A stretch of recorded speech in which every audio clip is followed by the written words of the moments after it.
Hello guys, welcome back to the channel. आज हम operating system के यूनिट 2 का डेकर सॉल्यूशन टॉपिक्स को डिस्कस करने वाले हैं। तो डेकर सॉल्यूशन बेसिकली हम ये पढ़ क्यों रहे हैं, इसकी ज़रूरत क्या पड़ी। तो डेकर्स आप जैसे जानते हैं कि हम सेकेंड यूनिट में बेसिकली क्रिटिकल सेक्शन प्रॉब्लम के सॉल्यूशन को डिस्कस कर रहे हैं। तो क्रिटिकल सेक्शन प्रॉब्लम को एक सॉल्यूशन में एक मेजर सॉल्यूशन है उस प्रॉब्लम को सॉल्व करने के लिए, वो है डेकर सॉल्यूशन।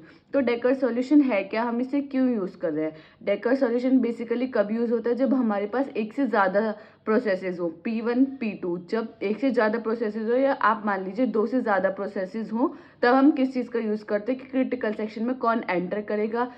ऐसा नहीं कि कोई एक वेट करा, जो कि हमारी पहले से क्रिटिकल सेक्शन प्रॉब्लम है, उसको सॉल्व करने के लिए कि एट दैट टाइम कौन सा प्रोसेस जाएगा, कौन सा प्रोसेस नहीं जाएगा। अगर कोई प्रोसेस अंदर है क्रिटिकल सेक्शन के अंदर, तो दूसरा प्रोसेस कितना वेट करेगा या कब तक वेट करेगा। तो ये सब हम इसमें, तो इसी प्रॉब्लम को सॉल्व करने के लिए हमारे पास एक डेकर सॉल्यूशन। डेकर सॉल्यूशन क्या है? Dekker's algorithm was the first probably correct solution to the critical section problem. Dekker's algorithm हमारी फर्स्ट प्रोबेबली है, जो हमारी मतलब जो हमारी क्रिटिकल सेक्शन प्रॉब्लम है उसके फर्स्ट सॉल्यूशन जो प्रोवाइड किया था वो किसने किया था? डेकर्स एल्गोरिथम ने, जो कि बहुत करेक्ट हुआ था। मतलब जो उसको सॉल्यूशन था वो बहुत करेक्टली बैठा था। It allow two threads to share a single use resources. ये अलाउ करता है कि दो थ्रेड्स शेयर कर सके सिंगल यूज रिसोर्सेज को विदाउट कॉन्फ्लिक्ट, कि कोई भी दो थ्रेड्स एक साथ अब जो भी रिसोर्सेज है उसको हम सिंगल यूज कर सके विदाउट कॉन्फ्लिक्ट। कोई भी उनके बीच में लड़ाई ना हो, कोई भी उनके बीच में कोई भी सिंक्रोनाइजेशन प्रॉब्लम्स ना कराए। Using only shared memory for communication. ये क्या करते हैं, जब भी एक दूसरे से, आपको पता अगर कोई हम चीज़ शेयर कर रहे हैं तो हमें कम्युनिकेट करना पड़ेगा। अगर मैं आपसे कुछ शेयर कर रही हूँ तो मैं आपसे अपने मैसेजेस को कैसे शेयर करूँ? कम्युनिकेट करके। इसी तरीके से अगर हमारे कोई भी थ्रेड्स है, उनको कोई भी चीज़ें रिसोर्सेज को शेयर करना है, तो उनके आपस में कम्युनिकेशन बहुत ज़रूरी है कि आप मुझे ये वाले रिसोर्सेज दे दीजिए या आप ये वाली दे दीजिए। तो वो कम्युनिकेशन किस तरीके से करेंगे? वो शेयर्ड मेमोरी का यूज़ करके कम्युनिकेशन करेंगे। अब जहाँ ये जो शेयर्ड मेमोरी का यूज़ हुआ है, अब शेयर मेमोरी क्या है कि कोई भी दो प्रोसेसेस एक ही शेयर मेमोरी को यूज़ कर रहे हैं। शेयर्ड मेमोरी की आप कोई चीज़ शेयर कर रहे हैं किसी के साथ, क्या कर रहे हैं? आप मेमोरी को शेयर कर रहे हैं किस चीज़ के लिए? कम्युनिकेशन के लिए। किसमें? डेकर्स सॉल्यूशन में। अब नेक्स्ट पॉइंट क्या है? It avoid the strict alternation of a native turn taking algorithm. ये अवॉइड करता है strict alternation native turn taking algorithm, इसको हम बोलते हैं। ठीक है। बेसिकली अब इसमें है क्या, मैंने आपको बताया डेकर्स सॉल्यूशन हमारी कब यूज होगा, जब हमारे पास दो से ज्यादा प्रोसेस या एक से ज्यादा प्रोसेस होंगे। एक से ज्यादा प्रोसेस मतलब दो प्रोसेसेस होंगे। जैसे ये आप मानिए कि हम प्रोसेस 1 के लिए कर रहे हैं, प्रोसेस P1 के लिए कर रहे हैं, तो ऐसी सेम किसके लिए होगा? प्रोसेस P2 के लिए होगा। सिर्फ डिफरेंस क्या होगा, यहाँ I है तो वहाँ J हो जाएगा, यहाँ J है तो वहाँ क्या हो जाएगा? I हो जाएगा। तो हम इसमें क्या करते हैं? डू। अगर फ्लैग, हम इसमें दो चीज़ का यूज़ कर रहे हैं, एक फ्लैग का यूज़ कर रहे हैं, एक टर्न का यूज़ कर रहे हैं। फ्लैग ये बताता है, अगर वो फ्लैग ट्रू है तो इसका मतलब वो क्रिटिकल सेक्शन में आना चाह रहे हैं। अगर फ्लैग फॉल्स है तो वो क्या बताता है कि वो क्रिटिकल सेक्शन में आना नहीं चाह रहे। टर्न, जैसे कि इसका नाम से पता चल रहा है कि टर्न की किसका टर्न है, क्या P1 का टर्न है, प्रोसेस 1 का टर्न है, या P यानी प्रोसेस 2 का टर्न है, कि कौन सा प्रोसेस का टर्न है क्रिटिकल सेक्शन में आने के लिए। तो यहाँ हमने दो सेमाफोर्स का यूज किया, फ्लैग्स एंड टर्न।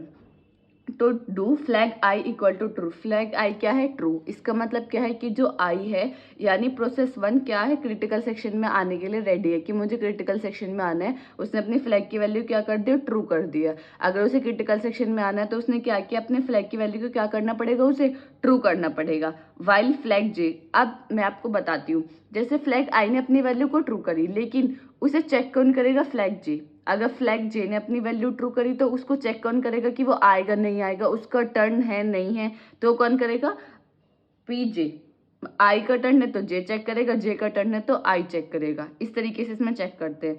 तो पी आई, जब आई आना चाह रहा है क्रिटिकल सेक्शन में तो उसकी चेक कौन करेगा? जे। तो फ्लैग जे उसको चेक कर रहा है कि इफ टर्न इक्वल टू जे, अगर टर्न किसका है? जे का। अगर टर्न जे का है, यानी वो ये कहना चाह रहा है कि अगर टर्न जे का है तो क्या करेंगे? आप वेट करिए। आई आना चाह रहा है, आप वेट करिए। आप अभी बताइए किसका टर्न है? जे का टर्न है। Flag I equal to false. Flag आई अपनी क्या कर देगा? वैल्यू को फॉल्स कर देगा। ठीक है। अब इसने क्या करे? Flag I equal to false. इसका मतलब क्या है कि आई जो है, अब हम क्या प्रोसेस पी आई के लिए हमने आई यूज़ किया, प्रोसेस पी टू के लिए हमने जे यूज़ किया। इसका मतलब क्या है, प्रोसेस पी आई ट्रू है वो भी आना चाह रहा है। अब प्रोसेस आप ये मानिए कि फ्लैग जे भी उसकी वैल्यू भी क्या है, ट्रू, कि P1 भी आना चाह रहा है, P2 भी, केस में आना चाह रहे हैं, क्रिटिकल सेक्शन में आना चाह रहे हैं। मैंने आपको बताया कि अगर I है तो वो J के लिए चेक करेगा, तो वो वाइल इसमें ये चेक कर रहा है वाइल J कि क्या फ्लैग J की वैल्यू ट्रू है, यस है।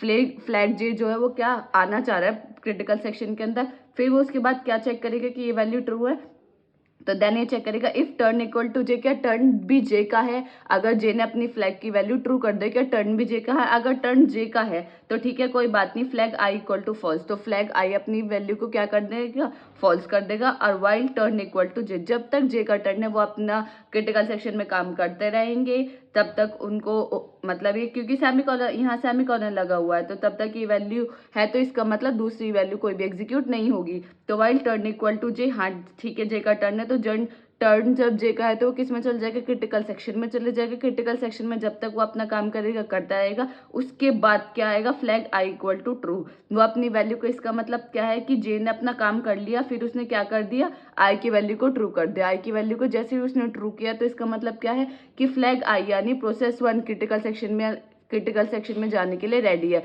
तो उस टाइम क्या हुआ, जे का काम खत्म हुआ, जे ने अपनी वैल्यू को फॉल्स कर दिया, या आप ये समझ सकते हैं जे ने अपनी वैल्यू को फॉल्स कर दिया, या ये समझ सकते हैं कि आई की वैल्यू को उसने ट्रू कर दिया। आई की वैल्यू को उसने ट्रू किया, आई की वैल्यू कहाँ गई, क्रिटिकल सेक्शन में गई, क्रिटिकल सेक्शन में उसका काम हुआ, देन उसने क्या किया, अपना टर्न आई की जगह टर्न क्या कर दिया, जे का कर दिया कि अब जे आ सकता है, और अपनी वैल्यू को क्या कर दिया, फॉल्स कर दिया, और रिमाइंडर सेक्शन में चला गया। रिमाइंडर सेक्शन आपको मैं पहले ही बता चुकी हूँ, जहाँ शेयर्ड वेरिएबल का हम यूज नहीं करते वो हमारा रिमाइंडर सेक्शन होता है। क्रिटिकल सेक्शन भी पहले ही बता चुके हैं, जब हम शेयर्ड वेरिएबल को यूज़ करते हैं वो क्रिटिकल सेक्शन के अंदर आता है। तो बेसिकली बस इसमें यही है, डेकर्स सॉल्यूशन में हमने क्या पढ़ा कि हमारे दो प्रोसेसेस हैं। हमारे प्रोसेसेस की वैल्यू क्या है कि अगर प्रोसेस 1 है तो वो प्रोसेस 2 के लिए चेक करेगा कि उसकी फ्लैग ट्रू है या उसका टर्न है।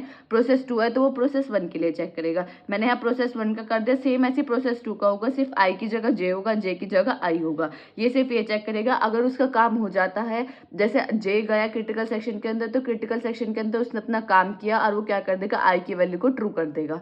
और जब आई का अपना काम फिनिश हो जाएगा तो वो क्या कर देगा, वो टर्न सेट कर देगा जे का कि जे अब आप आ सकते हैं, और उसने अपनी वैल्यू को फॉल्स कर दिया। तो बस इसके अंदर आपको डेकर सॉल्यूशन आता है, तो आपको इसके अंदर सिर्फ और सिर्फ इसका कोड लिख कर आना है, और इसके बारे में ये जो मैंने थ्योरी लिखी है वो एक्सप्लेन करके आने। यहाँ आपको प्रोसेस P1 के लिए, प्रोसेस P2 के लिए भी आपको दिखाना पड़ेगा, क्योंकि ये वर्क ही तब करता है जब हमारे पास एक से ज़्यादा प्रोसेसेस होते हैं। अगर इसमें कोई भी आपको डाउट है तो आप कमेंट सेक्शन में पूछ सकते हैं। Thank you for watching this video.